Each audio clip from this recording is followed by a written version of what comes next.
البنت دي هتحكي لكم حكايتها واكبر غلطه عملتها في حياتها وندمت عليها. البنت حبت ولد وقررت انها تتجوزه رغم ان والدتها كانت رافضه، لكن البنت مصره. اخدت الورق بتاعها الخاص بيها وطلعت تجري للولد وقالت له انا جبت كل اوراقي. فهنا الام قالت لها برضه مصممه انك تتجوزيه؟ لو خرجتي من البيت ده ما ترجعيهوش تاني. ومشيوا هما الاتنين وراحوا بلد بعيدة جدا. مجرد ما وصلوا البلد هنا قال لها ده البيت اللي احنا هنسكن فيه، معلش هي شقة صغيرة لكن بكرة وبعده هشتغل وهيبقى معايا فلوس كتير وهخليكي تعيشي ملكة. مرت الأيام وعدت السنين والولد بقى غني جدا، بس للأسف بقى يعملها معاملة وحشة جدا. يرجع من الشغل تستقبله أحلى استقبال وبتقول أنا مجهزة لك الأكل، رمى هدومه في وشها وقال لها مش عايزة أسمع صوتك، أنا داخل أنام وإياك تصحيني من النوم.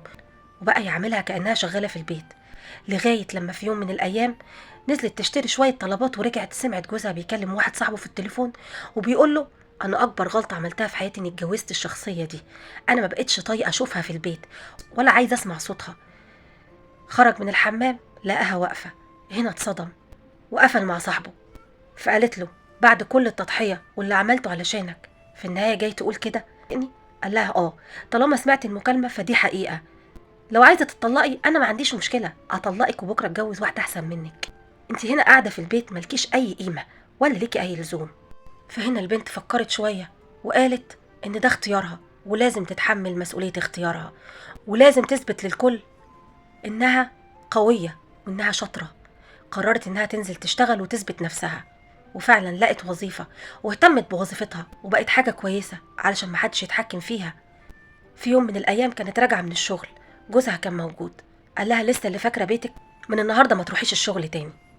هنا ردت عليه وقالت له لا، أنا خلاص وصلت للنهاية، ما بقتش قادرة أتحمل أسلوبك ولا طريقتك ولا تحكماتك.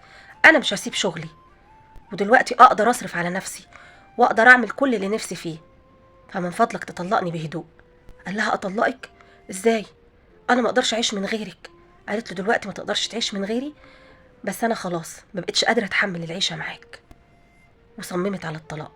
نصيحة لكل بنت، لازم تسمعي كلام أهلك، هم أضرب مصلحتك وهم اللي يعرفوا الصح من الغلط وخبرتهم أكتر منك، لأن أي اختيار أنت بتختاريه أنت اللي هتتحملي قرارك ده واختيارك ده، وأنت اللي هتتعبي.